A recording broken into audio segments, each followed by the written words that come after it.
Hi everyone. Welcome to National Poetry Month. This is the first Wednesday of the most anticipated and yet most anxiety-ridden month for many of us poets. I think we have mixed feelings about April, but here we are, and I'm super excited because I'm going to talk about the poet who I'm currently more obsessed with than any other poet. The great 20th century poet Rainer Maria Rilke, originally born in Prague, but he lived really all over Germany, France, Switzerland. He is the poet who I've been thinking about most, maybe over the last year and certainly over the course of the pandemic. And he's a poet who I've loved for most of my adult life, even tried translating. I could do an entire month of poems that changed me on Rilke. Oh my God. I think I'm going to do this. Why not? An entire month of Rilke poems. I can totally make this happen. I'm going to do it. I've got it already. I've got it. But today, I'm going to go with one of his most famous. And I'm even going to try a little bit in German. I haven't spoken German in a long time, but we're gonna gamble today. So today's poem is the translated title is The Archaic Torso of Apollo, and it appeared in a book of poems that Rilke was writing as he had been really influenced by Rodin, the great sculptor Auguste Rodin. He had worked as Rodin's secretary, and he was trying to move away from his more personal, sentimental poems that sort of in the first person singular and were holdover poems from the Romantic period in which the poet was looking inward and sort of talking about his own emotions. He was interested in writing poetry that was more like sculpture. There's a famous story about Rilke showing some poems to Rodin, and Rodin saying something like, "Well, these are fine, Rilke. The problem is you haven't learned how to see." And Rilke says, "What do you mean?" He says, "You haven't really learned how to see." So Rilke goes to the Jardin des Plantes in Paris and looks at a panther sort of walking back and forth in his cage, and that becomes the first poem of what will become 2 volumes of poems called the Neue Gedichte, or New Poems. And Rilke thought of these as thing poems, what he called Dinggedichte, thing poems. And they are his attempt to try to do in poetry what Rodin was doing in sculpture. Turn the lens outward, sort of write about something's thingness.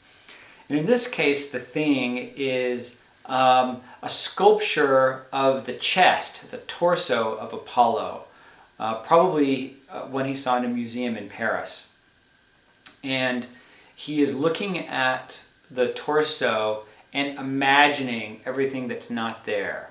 I'm going to read the opening stanza in German. So the poem is a sonnet, 14 lines.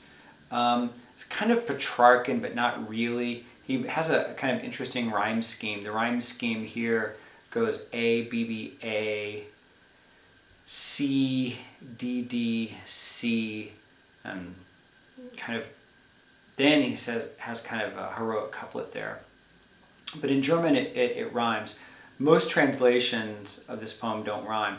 And on the website I have included a few different translations. I'm going to be using the Stephen Mitchell translation, mostly because that's the one that's really in my brain. I'm not convinced it's the best, if there is such a thing, but it's the one that many of us know, and it's the one whose rhythms feel the most natural to me. So here's the first stanza in German. Wir kannten nicht sein unerhörtes Haupt, darin die Augenapfel reiften.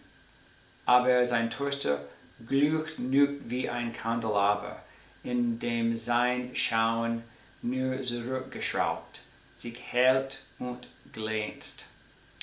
And so in English, Mitchell has translated that we cannot know his legendary head with eyes like ripening fruit, and yet his torso is still suffused with brilliance from inside, like a lamp, in which his gaze, now turned to low, gleams in all its power.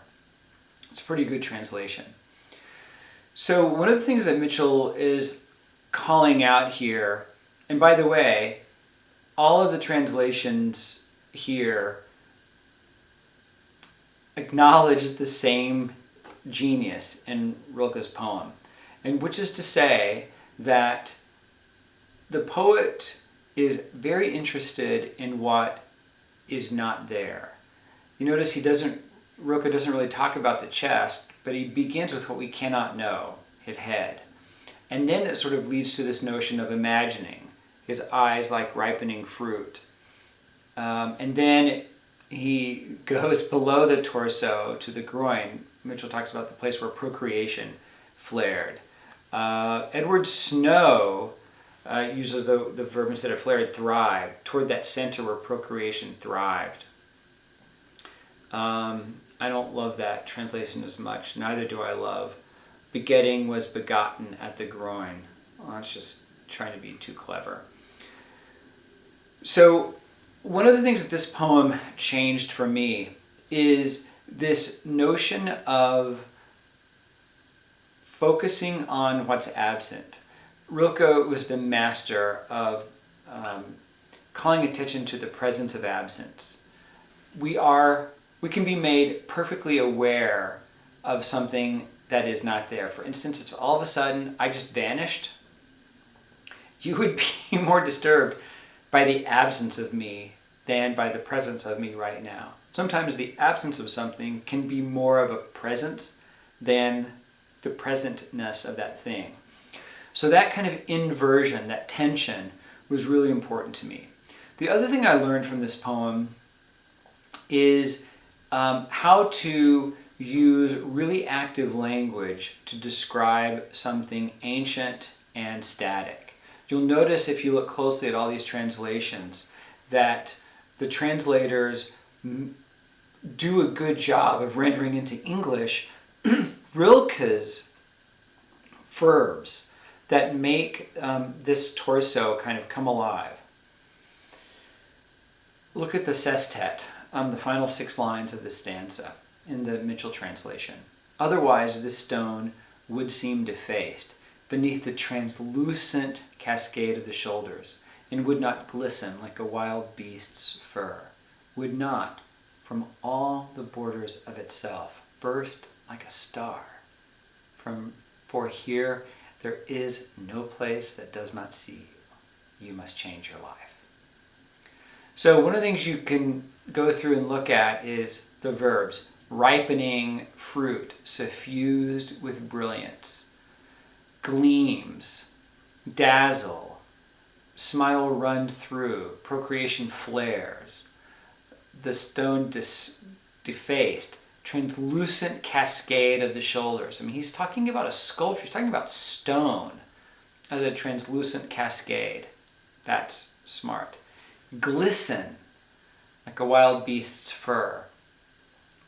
Would not from all the borders of itself burst like a star, for there is no place that does not see you.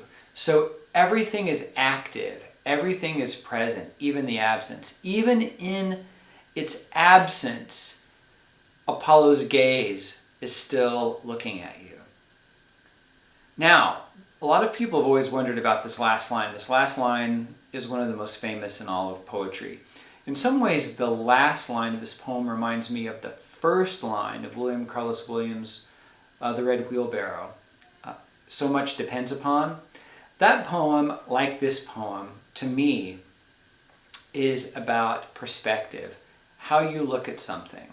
You can look at an old sculpture of Apollo's chest and be, yawn, that's just a boring sculpture by someone I've never heard of from a country that doesn't apply to me, and keep walking, hoping that you'll see the Rosetta Stone pretty soon. Or you can look at this sculpture of Apollo's chest and see what Rodin saw when he looked at a stone that he was about to make into the thinker or some other sculpture. And you can see the magic within it. You can see the brilliance suffused from within. You can look at a sculpture of Apollo and you can imagine his radiance, his brilliance, his sexual potency, his magic. And that's a little bit like poetry. You can look at a poem and keep going, or you can look at the poem and you can think, oh my God, there is no part of this poem that does not see me. And if you don't see that from a poem, then perhaps, I don't know, you too must change your life.